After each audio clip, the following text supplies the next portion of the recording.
let's say a word about dreams. We all have thoughts which we never knew we had. They are too uncomfortable, too incompatible with our adult self to be remembered. Yet they are often disturbing, rumbling under the surface like lava in a volcano. The dream is the royal road to these thoughts, the royal road to the unconscious. This is the story of how Sigmund Freud's ideas about the unconscious mind were used by those in power in post-war America to try and control the masses. Politicians and planners came to believe that Freud was right to suggest that hidden deep within all human beings were dangerous and irrational desires and fears. They were convinced that it was the unleashing of these instincts that had led to the barbarism of Nazi Germany. To stop it ever happening again, they set out to find ways to control this hidden enemy within the human mind.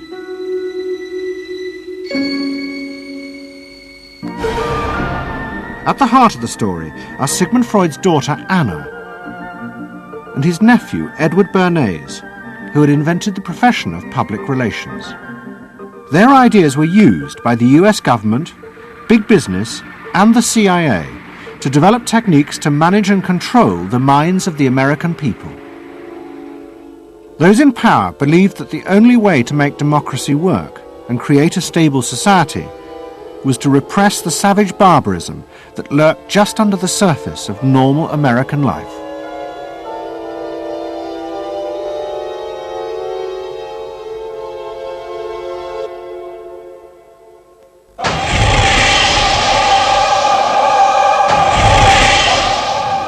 The story begins in the middle of the fierce fighting of the Second World War. As the fighting intensified, the American army was faced by an extraordinary number of mental breakdowns among its troops. 49% of all soldiers evacuated from combat were sent back because they suffered from mental problems. In desperation, the army turned to the new ideas of psychoanalysis. They made a film record of the experiment using hidden cameras. It says here on your record that you had headaches and that you had crying spells. Yes, sir. I believe in your profession is called nostalgia. In other words, homesickness. Yes, sir. Mm-hmm. It was induced when, shortly before the war, I received a picture of my sweetheart. Yes.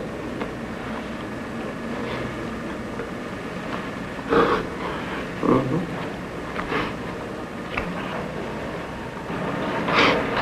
I'm sorry, I can't continue. That's all right. It was the first time that anyone had paid such attention to the feelings and anxieties of ordinary people. At the heart of the experiment were a number of refugee psychoanalysts from Central Europe. They worked with American psychiatrists to guide and shape the project.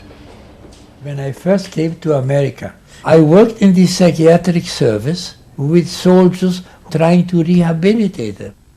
And I traveled in the train from the East Coast to the West Coast. I was enormously curious what goes on in all of those little towns that the train is passing. After my years in the army, I knew exactly what everybody was doing in the little towns. Because I saw so many people who came from there, and I understood their aspirations, their disappointments, and so forth. So it was as if somebody invited me to a privileged tour into the inner soul of America. I'm not doing this deliberately, so please believe me. I do believe you. A display of emotion is sometimes very helpful. I hope so, sir. Sure, it gets it off your chest. Well, sir, to be perfectly honest with you, I'm very much in love with my sweetheart. She has been the one person that gave me a sense of importance, and that through her cooperation with me, we were able to surmount so many obstacles. Take it easy now, just talk to... The psychoanalysts used techniques developed by Freud to take the men back into their past. They became convinced that the breakdowns were not the direct result of fighting. The stress of combat had merely triggered old childhood memories. These were memories of the men's own violent feelings and desires, which they had repressed because they were too frightening. Think deeply. Let's go back. When was it To the psychoanalysts, it was overwhelming proof of Freud's theory that underneath human beings were driven by primitive, irrational forces. You want that?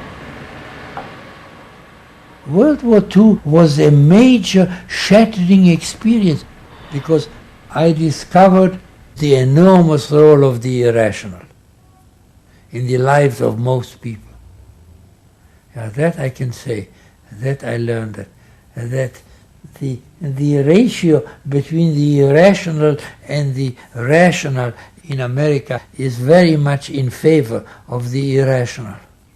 That there is much greater unhappiness, much more suffering, much more. A sadder country than one would imagine it from the advertisements that you get. A much more problematic country. Victory in the Second World War was celebrated as a triumph of democracy. But in private, many policymakers were worried about the implications of the analysis of the soldiers. It seemed to show that underneath every American were irrational, violent drives. What had happened in Germany seemed to bear this out. The complicity of so many ordinary Germans in mass killings during the war showed just how easily these forces could break through and overwhelm democracy.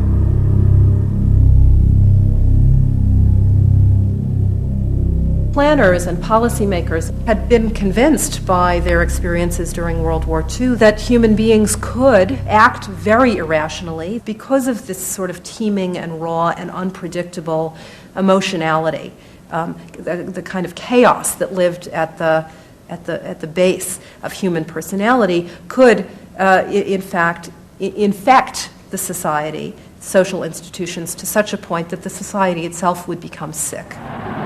That's what they believe happened in Germany, in which the irrational, the anti-democratic, went wild. It was a vision of human nature as incredibly destructive, and they were terrified that Americans would in fact behave that way, or were capable of behaving that way, and they wanted to avoid a rerun of that.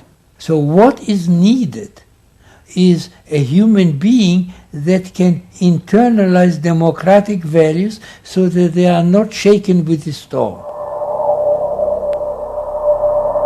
And psychoanalysis carried in it the promise that it can be done. It opened up new vistas as to how the inner structure of the human being can be changed so that he becomes a more vital, free supporter and maintainer of democracy.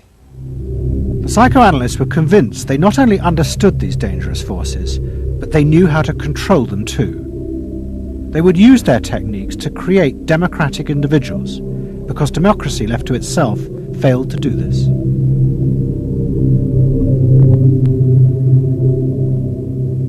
The source of this idea was not only Sigmund Freud, but his youngest daughter, Anna. She had fled with her father to London before the outbreak of war, and after he died, Anna Freud became the acknowledged leader of the world psychoanalytic movement. She saw her job as to fulfill her father's dream of making his ideas accepted throughout the world.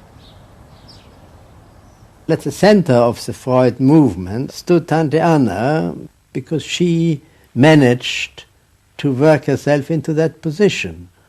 She was recognized as that, and not just because she was the daughter.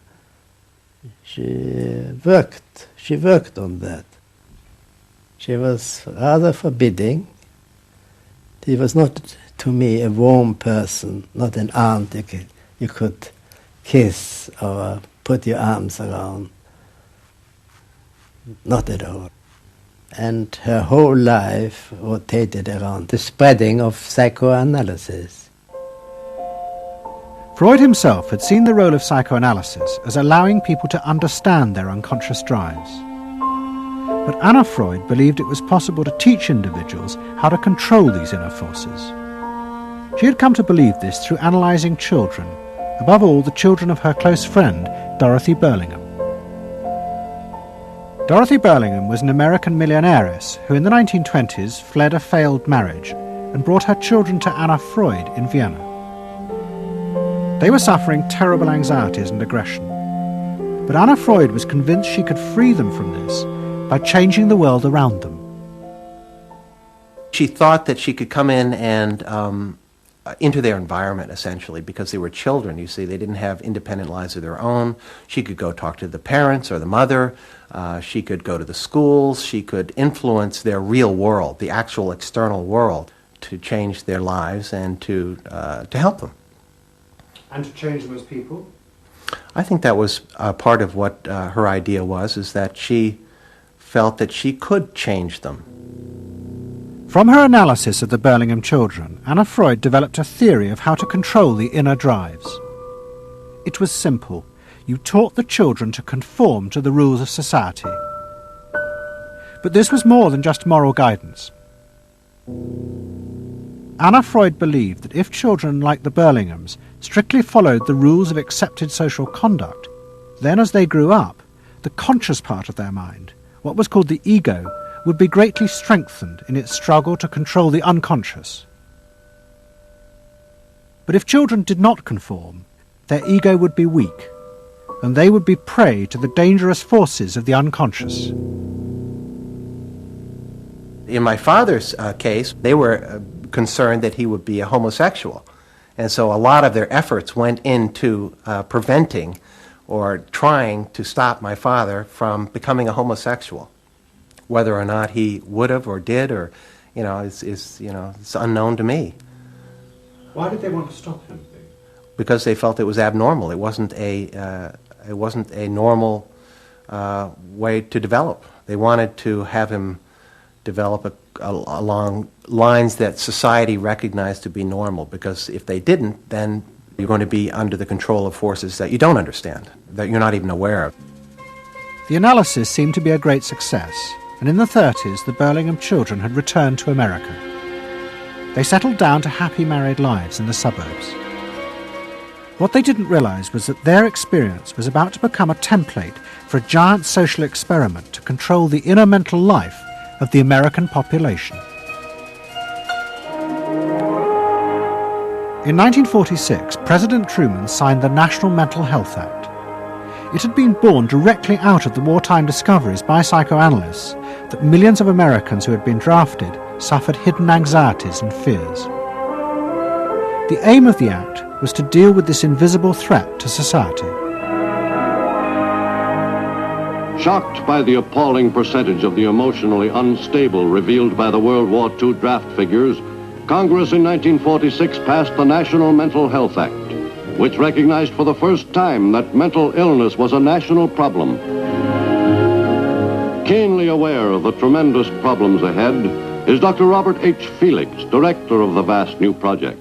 A primary objective of the National Mental Health Program is to increase our fund of scientific knowledge about mental health and about mental illness.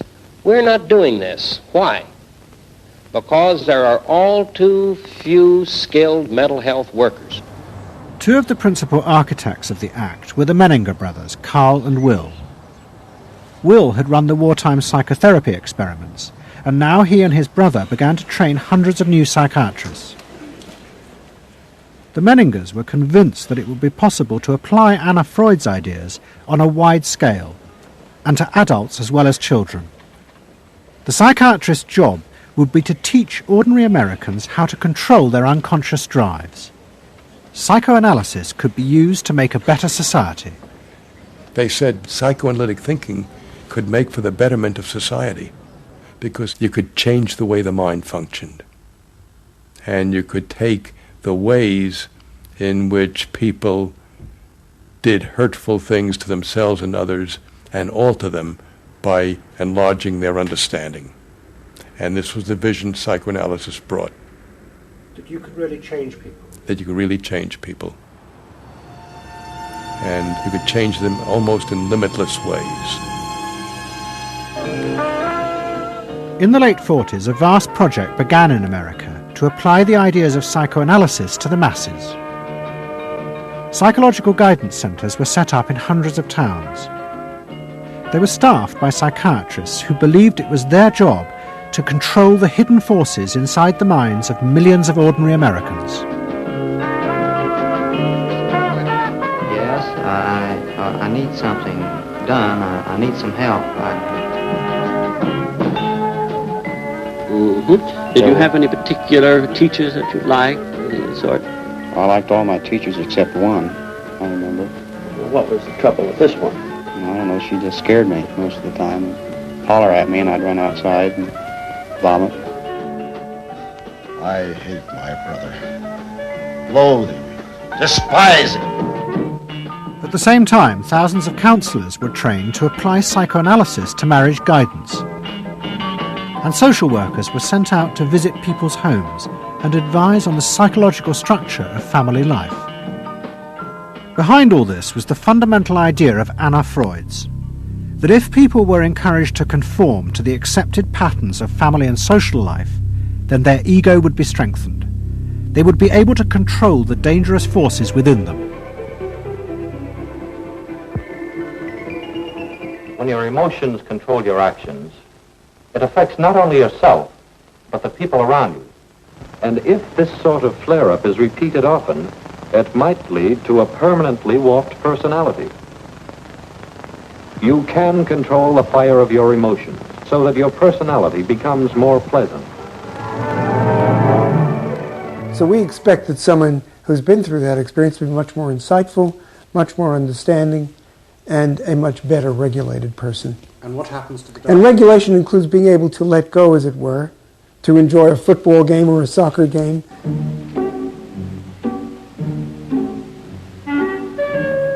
A more understanding, yes, rational, but also appropriately emotional person. The regulatory aspects of the human mind would really be in charge. Instead of being overwhelmed by our passions and by our darker impulses. That one would be master or mistress of one's own passions. They just felt that the road to happiness was in adapting to the external world in which they lived. That people could be uncrippled from their own neurotic conflicts and impulses, that they would not engage in self-destructive behavior, that they would in fact adapt to the reality about them. They never questioned the reality. They never questioned that it might itself be a source of evil or something to which you could not adapt without compromise or without suffering or without exploiting yourself in some way. So there was this fit with the politics of the day. And a balance of emotions is important to a well-rounded personality. But it was only the beginning of the rise to power of psychoanalysis in America. Psychoanalysts were about to move into big business and use their techniques not just to create model citizens, but model consumers. Last week's episode showed how Freud's American nephew, Edward Bernays, had been the first to convince American corporations that they could sell products by connecting them with people's unconscious feelings. But now, a group of psychoanalysts were going to take what Bernays had begun and invent a whole range of techniques to get inside and manage the unconscious mind of the consumer. They were led by Ernest Dichter. Dichter had practiced next door to Freud in Vienna, but he had come to America and set up the Institute for Motivational Research in an old mansion north of New York. This is the Institute for Motivational Research, a place devoted to the intriguing business of finding out why people behave as they do, why they buy as they do, why they respond to advertising as they do. And this